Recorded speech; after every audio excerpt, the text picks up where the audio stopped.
Selamat datang di Ruang Bertanya, sebuah ruang di mana kita mencoba memahami lebih dalam hal-hal yang sering terlewatkan dalam perjalanan hidup, kesehatan, dan pemulihan. Hari ini kita akan membicarakan sesuatu yang sangat dekat dengan kehidupan kita, namun sering disederhanakan hanya sebagai rutinitas sehari-hari, yaitu makan. Banyak orang berpikir bahwa makan hanyalah soal kenyang, soal rasa, atau hanya sekedar mengisi perut. Namun dalam dunia medis, terutama mereka yang sedang berjuang melawan penyakit kronis dan kanker, makan adalah sesuatu yang jauh lebih besar. Ia bisa menjadi kunci pemulihan dan bahkan harapan baru. Bersama kita telah hadir seorang pakar yang tidak asing lagi dalam gizi klinik Indonesia. Dr. Samuel Utoro, Magister Sains, spesialis gizi klinik, konsultan, seorang dokter spesialis gizi klinik yang telah mendampingi begitu banyak pasien dalam perjalanan pemulihan mereka. Dr. Sam, terima kasih untuk waktu. Sama-sama, terima kasih juga saya diajak berbagi. Terima kasih, Ya. Dr. Sam. Dokter, kalau kita bicara mengenai definisi gizi, dok, menurut dokter, definisi gizi dalam proses penyembuhan itu seperti apa, Dokter Sam? Ya, gizi itu kan mungkin Anda tahu semua, bahan makanan sebenarnya. Nah, itu bahan makanan yang kita konsumsi, kita makan. Nah, yang kita makan ini akan sangat berpengaruh terhadap tubuh Anda. Karena sel-sel tubuh kita itu butuh makanan. Jadi, dalam hal yang orang sehat saja, makanan ini menjadi satu hal yang sangat penting. Apalagi buat orang-orang yang sakit. Dan semuanya ini tergantung penyakitnya. Makannya harus bagaimana. Tapi yang terpenting, Anda sejak masih sehat harusnya sudah mengatur makan. Bahkan dari Anda kecil, remaja, itu makannya harus diatur. Nah, makanan yang diatur ini bukan sekedar tadi Anda bilang, makan supaya kenyang. Bukan hanya harus kenyang. Ya, makanan ini yang diatur harus sehat juga. Kenapa? Karena banyak penyakit yang akan timbul akibat makanan. Ada istilah kan, apa yang Anda makan, itulah yang akan terjadi di tubuh Anda. Ya, termasuk penyakit-penyakit kronis. Memang kalau bicara makanan hubungannya terhadap penyakit kronis. Kalau terhadap penyakit yang akut yang segera terjadi itu paling kalau keracunan atau makan sesuatu ya. Nah, tapi kalau bicara penyakit kronis, apalagi bicara kanker, itu hubungannya jangka panjang. Bukan sekedar sekarang baru Anda mulai. Tapi bagi yang belum pernah mulai dari muda, dari remaja, tidak ada kata terlambat. Atau bagi orang yang sudah kena penyakit, baru ngatur makannya. Itu nggak ada kata terlambat. Itu pasti punya dampak terhadap penyakit Anda. Jadi, makanan itu bukan sekedar kita harus kenyang. Dok, adakah bedanya gizi untuk orang yang sehat dengan gizi untuk orang yang sedang sakit? Ya, sangat berbeda. Ya, terutama sakit itu ada macam-macam. Sakit apa nih? Kalau sakit saluran cerna ya sudah jelas, itu berbeda. Dan dalam memilih makanan terhadap penyakit, Anda harus pegang prinsip satu, jenisnya. Jenis bahan makanannya disesuaikan dengan penyakitnya. Terus cara pemberiannya. Ada orang yang nggak bisa mengunyah, itu harus pakai sonde. Sonde itu dimasukin selang melalui hidung atau mulut, diturunkan sampai ke lambung. Atau pada penyakit tertentu bisa kita dorong sonde selang ini sampai di usus 12 jari gitu. Jadi kalau untuk penyakit itu memang spesifik tergantung jenis penyakitnya. Untuk cancer ya ada lagi, lain lagi. Hal-hal apa yang perlu kita perhatikan? Kalau buat orang sehat, kita harus memilih makanan yang sehat. Ya, kalau saya bicara biasanya ada tahapan kalau Anda sehat atau Anda sudah kena penyakit, ya kecuali yang tadi saya bilang spesifik, atau Anda kena cancer, sebenarnya bukan cuma makan. Saya selalu sebut dengan 5S. 5S itu makan, nomor 1 makan yang sehat, nomor 2 itu berpikir harus sehat, nomor 3 itu istirahat harus sehat, nomor 4 aktivitas harus sehat, artinya Anda harus olahraga. Dan penelitian terakhir mengatakan buat penderita kanker juga harus olahraga. Ternyata orang-orang yang mager nggak mau olahraga, kemungkinan kena kanker lebih besar. Sesuatu yang nggak nyangka kan? Iya. Jadi udah 4 nih. Yang kelima apa? Lingkungan harus sehat. Lingkungan apa? Contohnya, Anda perokok atau tidak? Anda sering terpapar udara kotor atau tidak? Anda sering menghirup bahan kimia atau tidak? Itu semua harus dijaga. Jadi 5S ini penting. Bukan hanya makanan yang diatur, tapi ada 4 hal lainnya yang harus Anda jaga.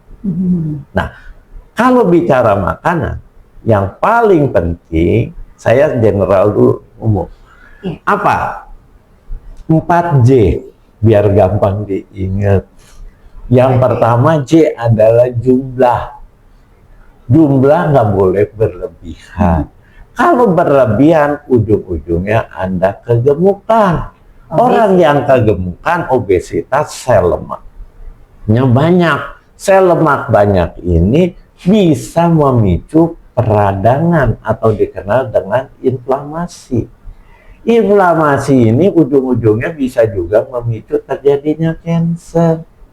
Dan kanker payudara itu biasanya dipengaruhi oleh hormonal. Hormonal itu bisa mulai terjadi gangguan, estrogennya jadi aktif kalau sel lemak Anda berlebihan. Jadi orang-orang wanita yang kegemukan cenderung punya resiko terjadinya kanker payudara. Itu yang terjadi. Jadi kita benar-benar harus makan, jumlahnya diperhatikan. Kedua, apa? Jadwal makan.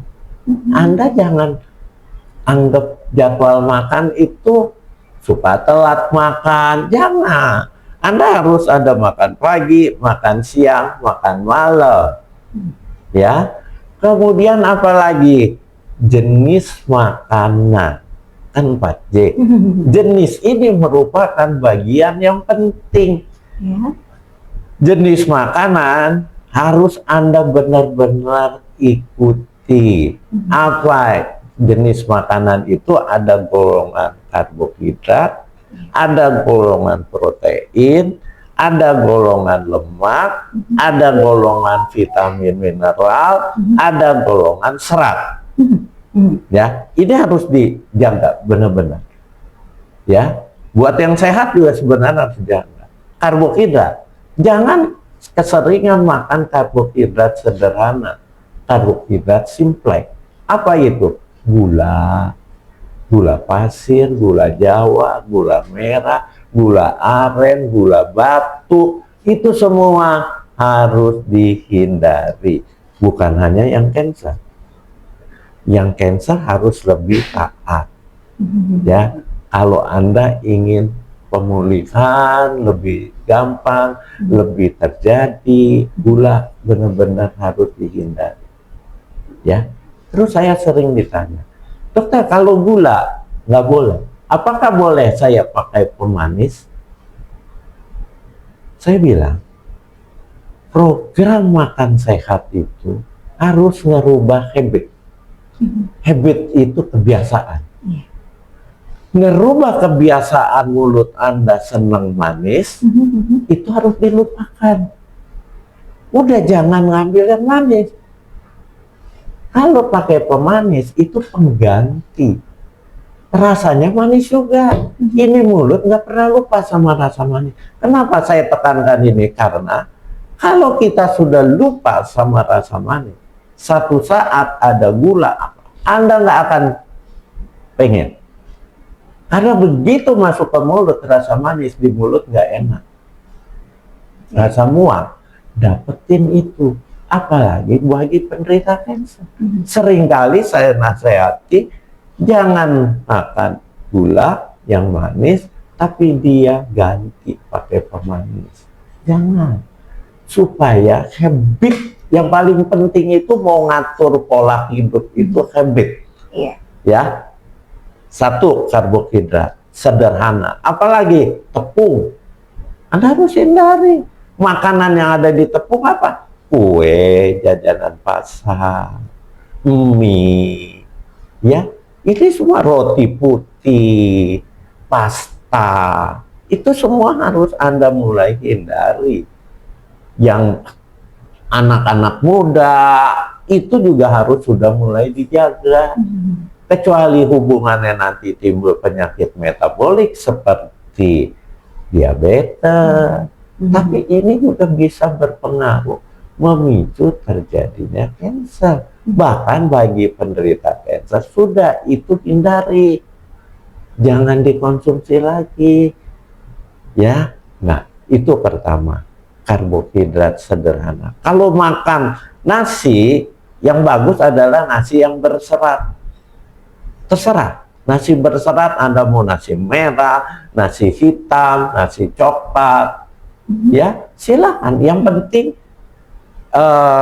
beras itu kulitnya tidak dibuang terlalu, diselip terlalu banyak.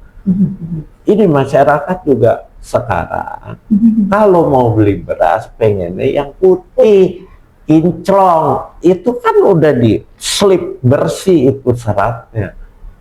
Jadi yang bagus itu carilah yang karbohidrat kompleks. Kompleks itu berserat, gampangnya gitu.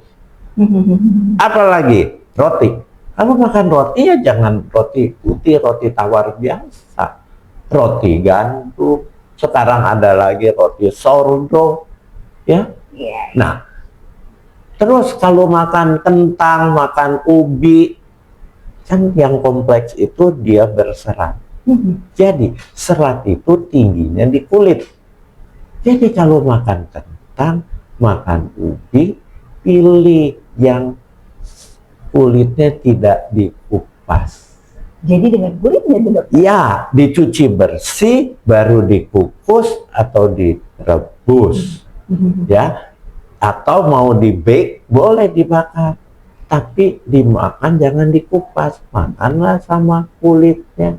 Karena di kulit itu serat, dan kentang, ubi itu karbohidrat. Penyerapan karbohidrat gulanya jadi melambat. Ya, itu karbohidrat yang harus kita jaga. Ya, prinsipnya makanlah banyak serat. Ketiga, kecuali tadi kan karbohidrat, kedua lemak jenis. Lemak ini penting. Anda jangan makan minyak yang jahat. Minyak jahat itu apa? Minyak yang dipakai buat menggoreng. Terus lemak-lemak daging yang berminyak itu dihindari. Nah, penderita-penderita kanker juga harus menjaga ini.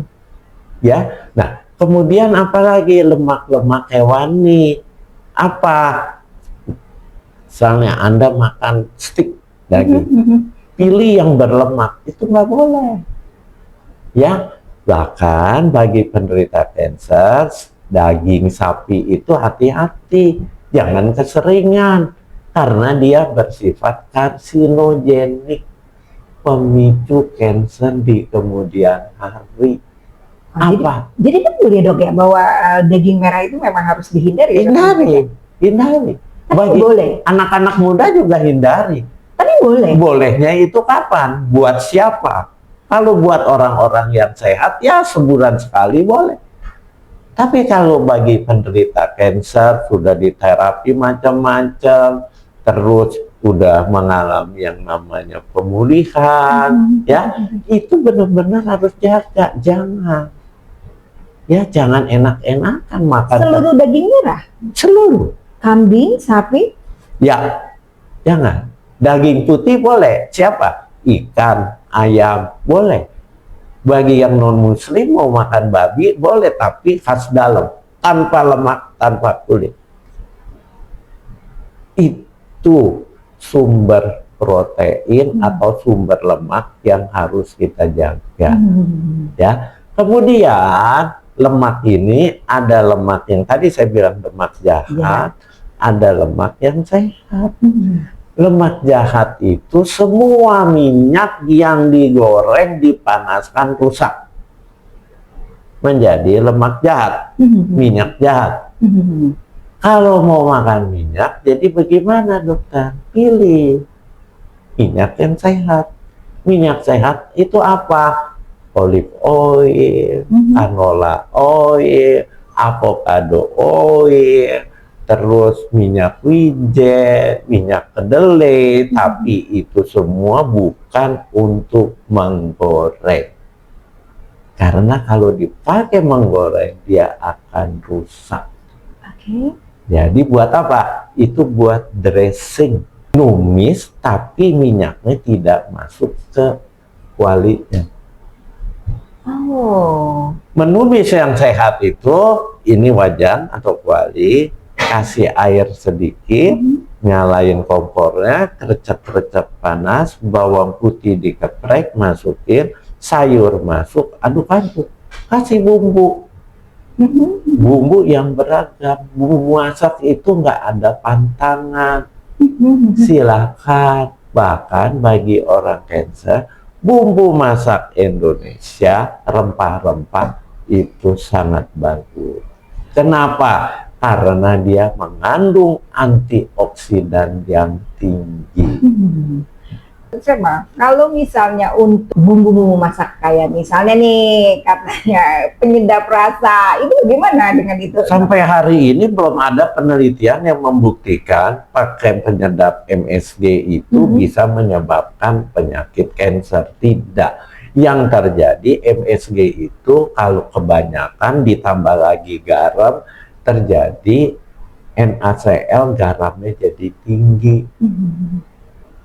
Kan MSG itu singkatan monosodium glutamat. Sodium itu bisa menyebabkan tekanan darah meningkat.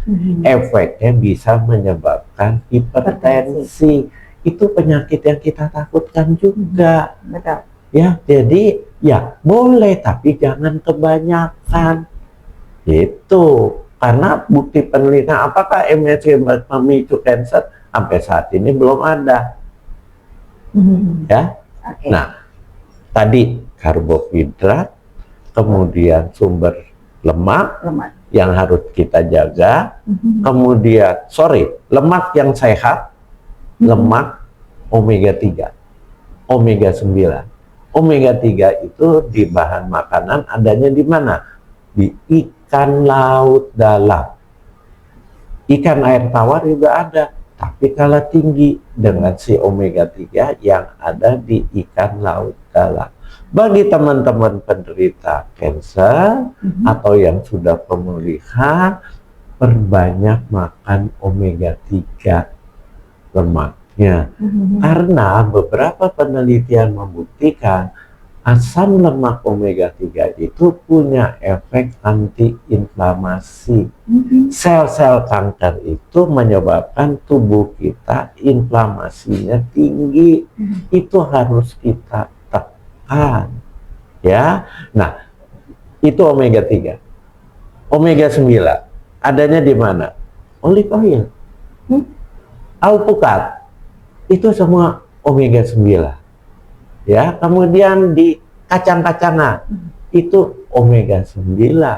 Omega 9 juga bagus, lemak yang sehat. Tapi kayak minyak alpukat jangan buat menggoreng, karena begitu dipanaskan dia akan terurai, dia akan rusak. Jadi lemak yang jahat juga. Dokter Sam, kan yang paling enak tuh kalau makan ikan tuh digoreng. Ya. Nah, gimana cara untuk mengatasi itu, Dok? Mengatasinya yang tadi saya bilang, yang penting dalam hal ini adalah Anda merubah habit, merubah kebiasaan. Yang kebiasaan makan digoreng, itu harus dihindari. Apa? Bakar, pepes, steam, di sup, di grill, atau ada sekarang air fryer. Air fryer di luaran banyak bilang bahaya. Enggak juga kalau masak pakai air fryernya tidak waktu yang lama. Nggak apa-apa. Bakar jangan sampai gosong. Cara membakar supaya nggak gosong gimana? Pakai api kecil, areng, bara. Jangan Anda kipasin apinya, taruh ikan atau ayamnya di atas bara itu, tapi sebelum ditaruh Anda harus tatakin pakai daun pisang supaya nggak gosong. Yang gosong itu yang memicu kanker. Ya, artinya treatment dari si bahan itu yang perlu kita perhatikan. Iya, benar-benar kita harus jaga. Karena kan sejauh ini kan sate katanya nggak boleh. Karena boleh, tapi jangan yang gosongnya dikerokin. Nah, ini tukang sate masalahnya sekarang manggannya, arengnya disemprot pakai kipas angin. Akibatnya apinya besar, itu yang bikin gosong. Harusnya dia hanya kipas-kipas saja, apinya langsung gitu. Itu yang harus kita benar-benar jaga. Ya. Kemudian yang penting lagi sumber protein. Sumber protein harus yang sehat. Dari apa? Putih telur, ikan, ayam. Itu. Atau yang non muslim mau makan babi, silakan, tapi khas dalam, jangan kulit, jangan minyak. Itu yang harus kita jaga. Ya, perbanyaklah makan ikan karena kita konsumsi proteinnya bagus, kita juga mengkonsumsi asam lemak omega 3 yang tadi saya sudah katakan. Dan makan protein jangan sampai kurang. Bagi penderita kanker, makan protein harus benar-benar dijaga, diperhatikan. Karena protein itu yang akan membentuk massa otot tubuh. Orang kena kanker, apalagi waktu mengalami kemoterapi, nafsu makan menurun. Itu harus diperhatikan, dipaksalah untuk makan bahan-bahan yang tadi saya sudah jelaskan. Ya, karbohidrat, protein, lemak sudah. Yang keempat, vitamin dan mineral. Ini penting sekali, vitamin, mineral, dan serat pendampingnya. Jadi apa? Perbanyak makan sayur, makan buah. Nah, bicara kita bagi penderita pemulihan kanker harus banyak makan sayur dan buah, dan dipilih buah dan sayur yang tinggi antioksidan. Untuk gampangnya, tinggi antioksidan itu Anda pilih buah dan sayur yang warnanya kinclong, merah tua, hijau tua, kuning tua. Pilih yang warna-warni. Prinsip pilih warna-warni. Kenapa? Karena di zat warna buah mengandung zat yang namanya phytochemical. Phytochemical itu apa? Dia yang punya efek, ya, bahan kimia yang ada di buah sayur, artinya alamiah. Dia yang punya efek antioksidan buah. Antioksidan itu sesuatu yang dibutuhkan untuk menangkal sel kanker. Sel-sel jahat di tubuh dia akan tangkal karena dia punya sifat antioksidan kuat. Jadi saya menganjurkan Anda sehari, apalagi penderita kanker ya, makanlah buah paling tidak 5 porsi, 5 macam, 5 warna. Kenapa?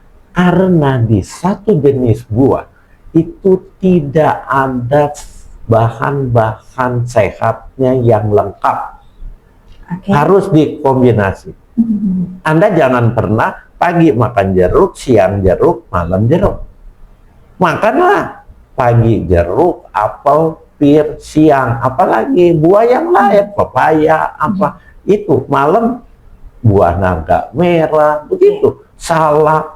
Nah, itu harus divariasi bagi penderita kanker supaya antioksidannya tinggi. Saran saya lebih dari 5 porsi, 5 macam, 5 warna. Itu supaya antioksidannya kuat. Memang ada buah-buah tertentu yang punya efek mengendalikan si sel kanker. Apa salah satu yang terkenal dan sangat murah, gampang didapat? Pepaya. Iya. Pepaya luar biasa. Anda makan pepaya, dia mengandung zat antioksidan yang cukup tinggi, golongan karotenoid. Itu penting buat, beda ya dengan suplemen ya.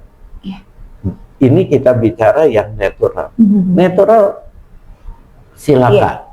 Apalagi buat kanker yang bagus, yang tinggi antioksidan. Buah delima. Buah delima itu sangat tinggi. Kan delima warnanya merah. Nah itu pokoknya untuk gampangnya, pokoknya yang warnanya merah. Warnanya kinclong. Merah-merah tua. Kuning-kuning tua. Begitu. Ada nggak dokter buah-buahan yang menjadi pantangan penderita penyakit kronis maupun kanker gitu? Sebenarnya buah nggak ada pantangan, asal buahnya jangan terlalu manis. Yang saya suka jagain, yang nanti berefek diabetes, obesitas, apa, durian. Karena orang makan durian itu maunya yang sudah matang, dicolok empuk, dicobain manis banget. Iya, betul, dokter. Itu harus dihindari. Kalau mau makan durian boleh, tapi jangan beli yang terlalu matang. Aduh, nggak enak dong, dok. Yang penting niat pengen sehat. Apalagi buah yang tinggi gula, pisang Ambon. Pisang Ambon itu seperti ini nih. Nah, orang suka beli pisang yang kuning supaya enak, manis, katanya. Betul, dokter. Bahkan ada yang suka masih dimakan juga yang ada bintik-bintik hitam. Itu terlalu matang. Kalau mau makan pisang Ambon, beli yang masih garis hijau. Ada garis hijau. Itu nggak terlalu tinggi gulanya. Ya. Jadi buah-buahnya yang harus mulai dijaga yang terlalu tinggi gula. Durian, pisang, nangka, mangga matang, sawo. Yang enak semua gitu. Ya, kita enak itu sebenarnya hanya 10 cm di mulut kan. Kalau udah ketelan masuk, ada enaknya? Enggak. Yang ada timbul penyakit.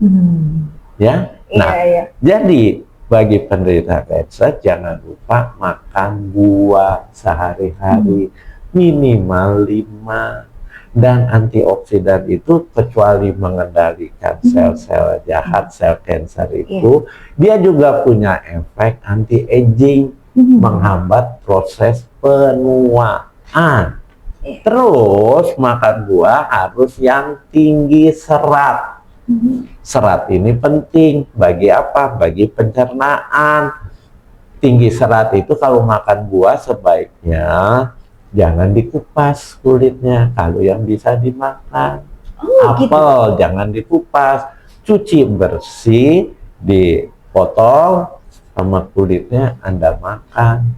Kan katanya yang menjadi dilema untuk tidak pakai kulitnya itu karena ada lilin. Ya, dokter. lilinnya sebenarnya kalau buah, kalau distributornya itu benar, pakai lilinnya food grade yang boleh dimakan. Jadi sebenarnya nggak masalah, asal dicuci. Yang jadi masalah sebenarnya concern saya, si buah itu kadang disemprot pestisida supaya tidak dihinggapi lalat, nyamuk. Karena buah, kalau dihinggapi lalat, sungutnya si lalat itu membuat busuk. Jadi yang harus kita jaga, jangan takut dengan lilin. Lilinnya itu food grade, bisa dimakan, tapi pestisidanya harus dicuci pakai air mengalir. Itu makan buah. Terus tinggi serat, buah itu tinggi serat, benar-benar harus kita jaga. Terus yang hubungannya dengan cancer lagi, buah itu ada namanya tomat. Buat siapa? Buat terutama golongan saya pria, itu tomat mengandung zat namanya likopen. Pria itu kelemahannya setelah di atas 50 tahun, 55 tahun prostatnya membesar. Hati-hati mencegah pembesaran prostat, bisa ujung-ujungnya kanker prostat. Jadi makannya tomat karena dia mengandung antioksidannya likopen. Tapi makannya tomatnya harus dimakan tiap hari. Oh gitu? Ya, dan buat pria makan tomat itu harus direbus atau dikukus. Dikukus setengah jam, tomat itu akan lebur. Waktu dia lebur itu, zat likopennya itu baru siap untuk diserap kalau kita makan. Kalau tomat segar, itu likopennya nggak bisa diserap. Dia mengandung hanya zat warna merah, antioksidan, karotenoid, vitamin C. Tapi buat pria likopennya nggak berfungsi. Jadi harus dikukus 20 menit sampai 30 menit. Dia sudah lebur, diangkat, boleh dicampurin ke blender buah, blender bukan jus. Boleh juga diaduk-aduk, dimakan. Tapi sebelum dimakan harus dicampur dengan minyak yang sehat.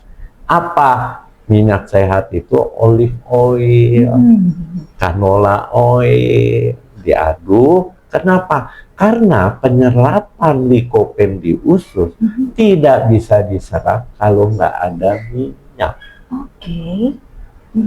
Dikukus, diangkat, campurin minyak, dikocok atau di blender baru dimakan. Itulah buat pria, tapi sehari minimal makan tomatnya yang ukuran segini 4 sampai 5 buah. Wow dokter, kalau terjadi kebosanan dok, gimana itu? Yang penting niatnya. Niatnya kita pengen sehat. Nggak ada istilah bosan kalau pikiran kita niatnya. Dan satu, pengen sehat itu harus punya goal. Goal itu punya keinginan. Keinginan goal ini kalau nggak tercapai kita bisa nangis. Karena kita menyesal. Jadi keinginannya tiap orang berbeda. Cari keinginan buat diri Anda apa. Kalau Anda pengen sehat, tujuannya buat apa? Itulah goal. Ada orang hanya dia punya goal, pengen membesarkan anaknya, pengen menyekolahkan, pengen anaknya misalnya jadi dokter, misalnya. Itu kan perlu biaya besar. Kalau dia kena penyakit, bisa nyariin uang buat anaknya pendidikan. Nggak bisa. Zaman sekarang pendidikan mahal. betul.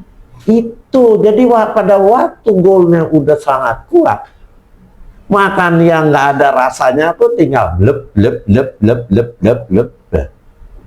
Kalau masih pengen yang enak ya boleh dicampur di blender buah, ditambahin buah-buah yang lain. Kalau Anda makan tomat 4 rasanya berat, 4 atau 5 tomat. Jadi semuanya sebenarnya tergantung Pola pikir ya. pola pikir, turun ke hati, timbullah motivasi. Itu termasuk bagi pasien kanker yang sudah remisi, kan Anda nggak pengen punya niat, nggak pengen timbul lagi. Iya, betul. Iya. Dan faktor terjadinya kanker itu 90% lifestyle. Ya, pola hidup. Betul, betul. Ya, tadi itu makanannya harus dipilih gitu, dan satu Anda harus hindari makanan yang diawetkan, makanan yang diolah. Yang diolah apa? Kornet, sosis, sarden, itu semua olahan. Hati-hati. Iya. Terus ada lagi apa tuh yang anak-anak suka makan, apa sih yang tinggal digoreng dibungkus tepung, nugget. Nugget. Hati-hati. Yang anak-anak Anda dari kecil udah dikasih begituan terus. Dikasih lagi yang sosis yang katanya siap saji, tinggal beli di supermarket langsung dimakan. Itu kan semuanya olahan. Itu pemicu kanker. Kenapa Indonesia belakangan penderita kanker meningkat? Karena jualannya banyak olahan yang pakai pengawet lah. Dan ingat, kecuali tadi karbohidrat, protein, lemak, sayur, buah. Sayur juga beragam ya. Jangan makan cuma pagi kangkung, siang kangkung, malam kangkung, kangkung terus jadi ikan gurame. Nah, ya, jadi makan itu ada kangkung, ada bayam, ada brokoli. Bahkan bagi penderita kanker ada sayur tertentu yang tinggi antioksidan. Apa? Golongan-golongan cruciferous. Siapa? Apa itu? Brokoli, ya. Terus kembang kol. Nah, itu makanan yang sehat. Dan sayur juga kalau bisa warna-warni. Ya, itu semua makanan apa sayur, buah yang tinggi antioksidan. Terus bagi penderita remisi kanker atau yang sehat pun mencegah kanker, jangan lupa minum teh hijau. Kenapa? Teh hijau itu mengandung zat namanya epigulokatekin galat. Ya, itu punya efek antioksidan kuat, punya efek menghambat terbukanya pembuluh darah di sel-sel kanker, ya. Dia juga mengendalikan proses inflamasi, dan dia juga mengendalikan pembuluh-pembuluh darah itu akan terbuka lebih lebar untuk mensuplai bahan makanan bagi penderita kanker. Itu harus dikonsumsi bagi penderita kanker yang mengalami proses pemulihan. Jelas, karbohidrat, protein, lemak, sayur, buah karena dia antioksidan dan tinggi serat. Dan hindari makanan-makanan olahan, makanan pewarna. Hati-hati, beli kue yang warnanya kinclong merah, yang warnanya kuning, itu pakai zat pewarna. Betul. Zat pewarnanya yang kita khawatir bukan yang food grade yang boleh dimakan. Ada lagi jualan biar murah zat pewarna tekstil. Itu semua akan memicu kanker. Kemudian apalagi makanan yang harus dihindari? Yang digoreng dengan minyak yang banyak atau disebut juga deep fried. Bahan makanannya tenggelam di minyaknya. Apa itu yang anak-anak sekarang hobi? Fried chicken. Hati-hati. Ya, jadi makanan-makanan itu cara penyajiannya juga harus diperhatikan. Serat penting buat kesehatan saluran cerna. Sekarang hati-hati, insiden kanker kolon usus besar meningkat, terutama pada orang-orang yang makan seratnya kurang. Serat itu ada di mana? Di buah, di sayur.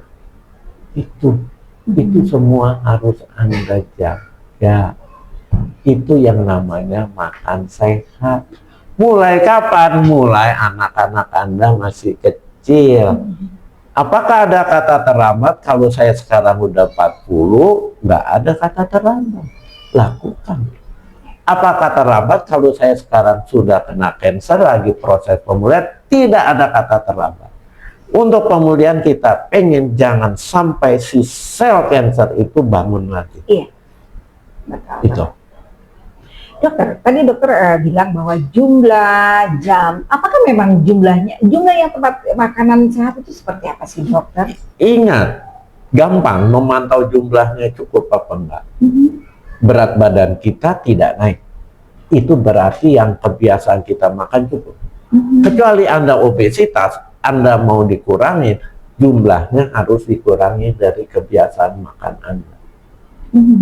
Jumlah sederhana, itu aja. Ya. Apakah jamnya juga harus sama setiap hari? Bukan sama, makan itu jadwal makan harus teratur. Makan pagi, makan siang, makan malam. Jangan dong makan pagi, makannya sore. Itu lambung Anda udah kosong sekali. Anda kelaparan. Kecuali Anda menjalani yang namanya intermittent fasting.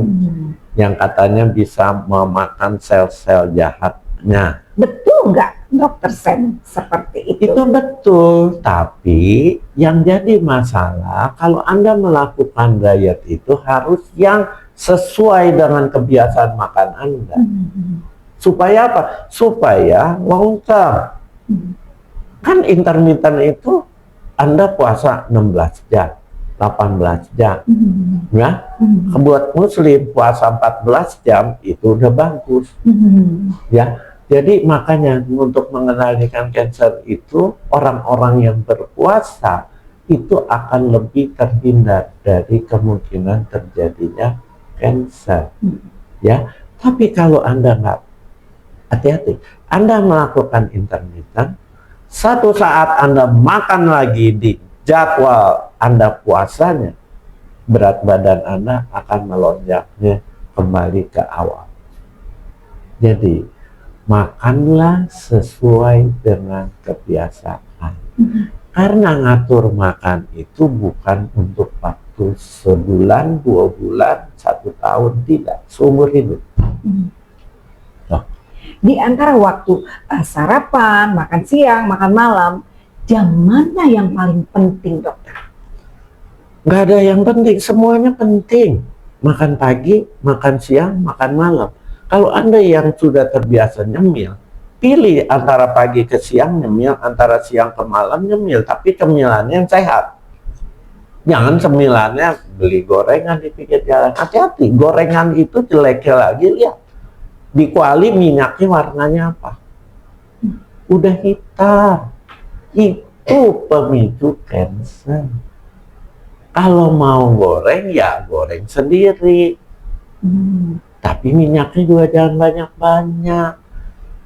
Menggoreng itu kurangi, jarang-jarang saja. Itu pedoman. Iya, ya. Dokter Sam, kadang-kadang kan kita pengen sesuatu yang, aduh, masih jorok ya dok ya, gitu kan. Boleh nggak sih ada cheat day gitu loh, dok? Yang paling penting, lakukan, siapa yang mendengar saya yang bicara ini, lakukan ketat 8 minggu sampai 12 minggu pertama. Setelah itu seminggu sekali mau cheat day, silakan.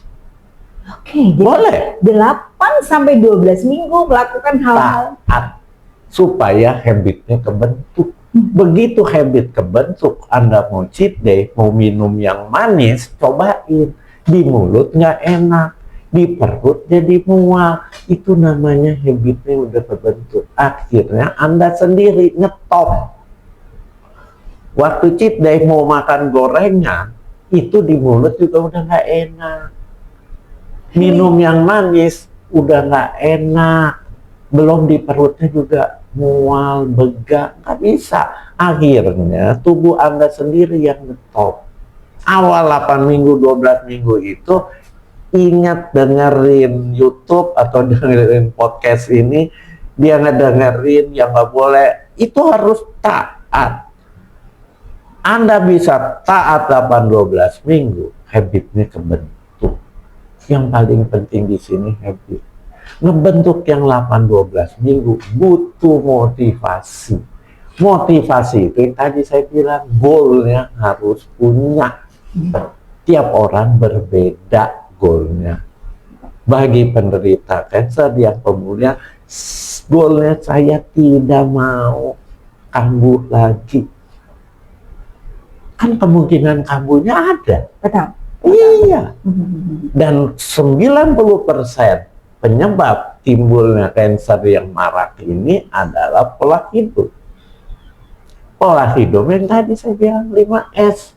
Makannya sehat, berpikirnya sehat, istirahatnya sehat, harus minimal 6 jam dan jangan lewat jam 12 malam tidur. Apalagi aktivitas sehat, Anda harus olahraga. Lingkungan sehat, jangan mudah kena polusi. Olahraga jangan cuma bilang, saya mau olahraga asal keluar keringat seminggu sekali, seminggu 2 kali. Nggak boleh. Olahraga itu seminggu minimal 3 kali. Kalau bisa 4-5 kali. Itu hidup itu harus mengikuti pakem itu. Dok, ketika nutrisi tepat, apakah itu memang betul mempercepat proses pemulihan? Pasti. Ya. Tapi jangan dianggap orang pemulihan kanker itu melakukan diet yang sehat seperti itu, apakah kemungkinan kekambuhannya hilang? Enggak juga. Yang sudah ngatur pola hidup saja, kemungkinan kekambuhan bagi penderita ada tapi kecil. Berarti kita tekan lagi itu, kecuali Anda di kemoterapi, imunoterapi, radiasi, ya segala itu semua, tetap Anda kalau sudah masuk lewat masa-masa itu, Anda harus mengatur pola hidup. Dok, kadang kan memang proses pemulihan ini banyak sekali menimbulkan orang tuh hilang nafsu makan. Nah, bagaimana mengatasi itu, Dok, gitu loh, supaya ada nih nafsu makannya? Nafsu makan itu Anda makan, makanan harus yang rasanya enak. Rasa enak tapi bukan dari bahan-bahan kimia. Dari apa? Bumbu alamiah. Indonesia itu bumbunya banyak, rempah-rempah. Itu rempah-rempah tinggi antioksidan. Itu pertama. Kedua, supaya rasanya enak, yaitu beragam makanan. Jangan itu aja. Beragam tapi memenuhi syarat yang tadi sudah saya jelaskan itu. Dan satu yang paling penting, niat. Dok, sebenarnya ada nggak sih makanan yang merusak efektivitas dari penyembuhan? Ya, makanan yang menyebabkan inflamasi. Inflamasi itu beragam. Makanan-makanan apa yang menyebabkan inflamasi? Yang tinggi lemak, gorengan, gula yang tinggi, itu semua menyebabkan proses inflamasi. Itu yang tadi saya katakan, hindari yang seperti itu. Kalau habitnya sudah terbentuk, sebulan sekali boleh. Sebulan sekali. Dok, kalau bicara tentang nutrisi yang paling sederhana, Dok, untuk pemulihan, apa sih, Dok? Yang tadi, ada karbohidrat, tapi karbohidratnya yang kompleks, tidak yang sederhana, bukan yang simpleks. Kompleks berarti tinggi serat. Kalau makan nasi merah, nasi hitam, nasi brown rice itu yang tinggi serat. Kemudian makanannya apalagi yang sederhana, proteinnya banyakin dari ikan supaya asam lemak omega 3-nya tinggi. Kemudian minyak lemak yang jahat jangan disentuh, ya. Jangan makan yang deep fried itu, jangan. Terus perbanyak makan buah, makan sayur, itu yang harus diperhatikan. Kalau dulu kan kita mengatakan makanan yang gizinya seimbang itu adalah 4 sehat 5 sempurna. Ya. Apakah masih berlaku seperti itu, Dok? Sebenarnya itu garis besarnya masih, tapi sekarang diperdalam supaya lebih dalam. Di makanannya harus yang lengkap. Yang tadi saya bilang 4J itu diperhatikan. Sumber proteinnya kalau 4 sehat 5 sempurna kan harus minum susu kan? Betul. Ya. Nah, dikit yang tadi saya sudah jelaskan, susunya boleh, tapi jangan susu yang high fat, yang full cream. Jangan. Ya, susunya yang low fat atau non fat. Itu. Jadi yang tadi saya sudah jelaskan, ingat 4J, jumlah, jadwal, jenis, jurus masak. Jangan digoreng pakai minyak berlebihan. Kalau keju gimana, Dok? Keju? Iya. Kejunya tinggi lemak kan? Kalau yang high fat nggak boleh. Sekarang banyak produk keju yang low fat. Itu. Banyak berbagai cara jadinya, Dok. Iya, banyak. Cuman jangan orang suka alasannya, aduh Dok susah, gini saya nyediainnya susah, di kantor susah. Enggak. Yang penting motivasi, niat. Dok, ada nggak sih mitos yang ingin dokter luruskan dalam hal mengenai nutrisi atau gizi? Ya, mitosnya yang sekarang banyak itu adalah kita makan sesuatu yang enak, yang mengenyangkan. Itu mitos yang salah. Bukan cuma enak mengenyangkan, enak, kenyang, tapi sehat. Itu harusnya. Dok, apa tanda sederhana ketika tubuh kita kekurangan gizi atau kekurangan nutrisi? Oh banyak. Yang sederhana itu Anda aktivitas nggak optimal, lemas, rambut rontok, itu kuku rapuh, itu tanda-tanda sederhana kekurangan gizi. Kulit kering. Apa yang harus kita lakukan ketika itu terjadi, gejala itu terjadi, Dok? Masuk makan yang sehat, yang tadi saya ceritakan. Gitu. Dok, lalu kan banyak sekali kan cerita tentang air putih. Sebenarnya seberapa penting air putih untuk sangat penting, karena air itu mediator untuk metabolisme dari sel kita. Minimal minum 1 hari 2 liter. Bukan 8 liter, Dok, yang beredar 2 sekarang. liter. Nggak perlu, dan 1, jangan pernah minum sekaligus 2 liter. Di luaran ada minum 1,5 liter sekaligus pagi hari. Hati-hati, minum sekaligus 2 liter. Air itu sesuatu yang mudah diserap.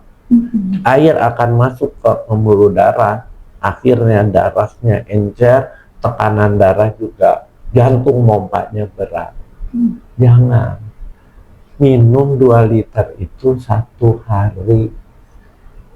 Ya. Mau lebih boleh, cukup 3 liter. Nggak boleh lebih dari itu, Dok. Hah? Kan yang beredar itu kan 8. Kalau Anda udah umurnya di atas 55 tahun, hati-hati minum lebih dari itu, beban ginjalnya berat. Kan sesuatu yang cairan yang masuk akan dibuang bersama urin. Ya. Nah, yang kerja siapa? Ginjal. Kalau Anda minum sekaligus banyak sampai begitu, itu ginjal kerjanya terlalu berat. Jadi cukup 2-3 liter sehari. Di sepanjang 24 jam. Yes. Dokter. Oke. Dok, apakah yang tadi kan kita tahu urgent gitu loh, Dok? Gini. Anda tadi saya bilang, bentuk dulu habitnya, kebiasaan. Waktu kebiasaan sudah terbentuk, Anda lagi pergi kemana, nggak ada makanan yang tadi saya ceritakan yang sehat pilihannya, terpaksa makan gorengan, makan. Tapi waktu Anda makan pasti rasanya nggak enak. Itu namanya nolak tubuhnya, karena habitnya sudah terbentuk, kebiasaannya sudah terbentuk. Apa tantangan terbesar dokter dalam mengingatkan pola makan pasien, mengubah pola makan? Tantangan terbesar itu saya membangun motivasinya. Saya dalam berpraktek, saya akan cerita dulu bahaya-bahayanya. Setelah bahayanya dia masuk, saya akan kasih way out-nya, jalan keluarnya. Jalan keluarnya ini makan yang sehat. Kalau orang sudah sadar bahaya sesuatu dari pola hidup, ngejalanin pola hidup yang sehat yang saya berikan itu akan sangat mudah. Karena motivasinya timbul. Tapi tiap orang motivasinya berbeda. Yang paling gampang sebenarnya kalau orang sudah sakit, datang ke saya ceramahin, dia pasti bisa ngikutin. Karena dia nggak mau sakitnya kambuh atau sakitnya tambah berat. Salahnya itu sebenarnya. Harusnya lagi dia sehat, sudah melakukan pola hidup sehat. Atau dia muda seperti Anda-Anda ini, sudah melakukan hidup sehat. Kalau Anda sudah melakukan dari muda, nggak akan timbul tuh segala macam penyakit. Dokter Sam, apa pesan terpenting dokter disampaikan tentang makanan dan nutrisi seimbang, gizi seimbang kepada masyarakat luas? Yang paling penting, saya bukan hanya menekankan hanya makan 5S, makan sehat, jangan mudah stres, berpikir sehat, istirahat sehat. Istirahat itu minimal tidur sehari bagi yang dewasa 6 sampai 8 jam. Ya, tidur tidak lebih dari jam 12. Keempat, aktivitas sehat, harus olahraga minimal seminggu 3 kali, kalau bisa 5 kali seminggu. Yang kelima, lingkungan sehat. Yang muda-muda jangan pernah lagi merokok, pakai vape. Sekarang ada lagi IQOS segala macam lah. Yang begitu harus dihindari. 5S, lakukan ini. Ini sederhana tapi ngelakuinnya butuh motivasi. Dokter Sam sangat luar biasa. Terima kasih sekali untuk edukasi yang luar biasa. Saya yakin ini semua masyarakat akan banyak insight yang akan didapat. Ya. Dokter Sam, terima kasih banyak. Terima kasih. Saya bisa berbagi.